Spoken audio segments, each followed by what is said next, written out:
now I'm done trimming. I'll just slide in nicely, like that. Now, you can finish here if you want to. I mean, this is a completely finished box. But if you're like me, you're going to want to add a bit more flair, especially considering you might not like all this crap on the outside. So if you kept the art from the beginning, you can actually just wrap it around kind of like this. And so what you're going to do, depending on how you want to do this, you can either just cut along the crease down here, which is normally the, which will, in the new booster boxes, for the most part, will be really pretty much in line with it, or you can measure it out, just how much you want of that art. So yeah, your call. I'm just going to go with the crease, just because I think it looks fine. So yeah, this is what mine came out like, right here. And then once you're at this point, you're gonna make sure this is on the outside when you do this. So you're gonna wanna line this all up right here. Then you're gonna try to center it. You can either measure it out like I will do, or you can just gently curve. I think, since most of these have similar dimensions, my measurements came out to about 2 inches and what was it? 2 inches and 6/8 or 6 1/4 for this, but I'm gonna measure it again just to make sure, because that's what I did with the old one. I was wrong for this one. This one is actually a bit smaller, so for this ROE box, it roughly came out to 2 inches and 4/8, but more like it's closer to 5/8.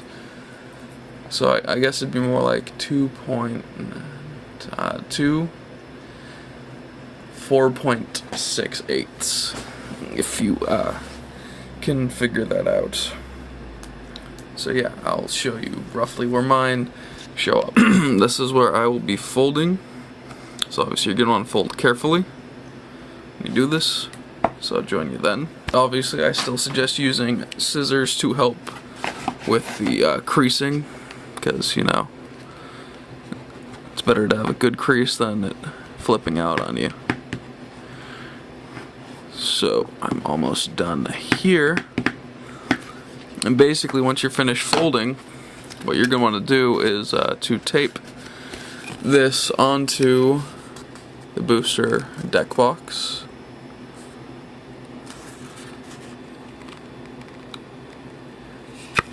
And I will show you what a finished ROE one looks like. This is actually going to probably be a bit out of proportion on this, but and again, my measurements are always kind of fucked up. That's fine. My measurements are always kind of iffy. So, up this way. I'm gonna just kind of line it like this. Yeah, this one's a bit short. I'll also tape this in, and then show you something.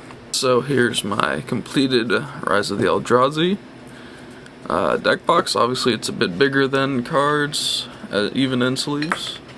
Give you a little example. About that. Just pretty much a good inch above this, but from the person who wrote how to do this, yes, I didn't come up with this idea on my own, as much as I'd love to take credit for it. I will actually post a link to his guide. This is my video guide, since this is only pictures, so maybe it helps a few people out. But yeah, when you look inside your deck box, you will see there's quite a bit of room.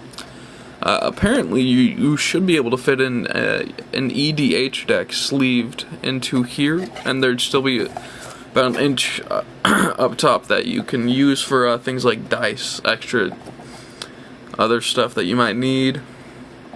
So actually here I'll just put these in to give a bit of perspective. Non-sleeved, so yeah, it's quite roomy. If you really wanted to, you could have taken the tabs off, but yeah. Take all of these out again. So yeah, there you go. Now you have a place to put all those cards you got from your booster box in here, even though it wouldn't fit like that, but the deck you made from your booster box. Got Worldwake right here. And here. So, yep. And a link to the original article on how to do this on his blog. The man's name is, or he goes by, Miyu. So, yeah. And I will see you again, hopefully with more stuff, but I hope you enjoyed this little tutorial.